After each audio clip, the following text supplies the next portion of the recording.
আসসালামু আলাইকুম। আশা করছি সবাই ভালো আছেন। আমি কিছুদিন আগে মালয়েশিয়া গিয়েছিলাম।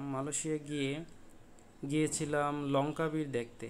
শহরে ঢুকতেই চোখে পড়ল বিশাল আকৃতির এক ঈগল মূর্তি। টুইন টাওয়ার দেখলে যেমন কোয়ালালামপুরকে বোঝা যায়, এটা দেখলে যে কেউ বলে দিতে পারবে এটা লঙ্কাবী।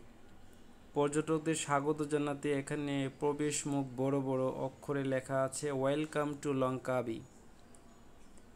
এখানে মালয়েশিয়ার অন্যান্য জায়গার তুলনায় এখানে বাংলাদেশির সংখ্যা কিছুটা কম, তবে যতটা শুনেছি ততটা নয়। আসলে এখানে ব্যবসা বাণিজ্য করে ভালো অবস্থানে গেছে খুব কম বাংলাদেশি। যারা আছেন তাদের বেশিরভাগই শ্রমিক। গুটি কয়েক বাংলাদেশি বৈবাহিক সূত্রে, ব্যবসায়িক সূত্রে এখানে অবস্থান করে নিয়েছে। যদি আপনি যান তাহলে অবশ্যই এই লঙ্কাবিতে যাবেন, প্রকৃতির সৌন্দর্যটা পুরোপুরি উপভোগ করতে পারবেন। এই যে লঙ্কাবির দৃশ্য দেখলে মন মুগ্ধ হয়ে যাবে।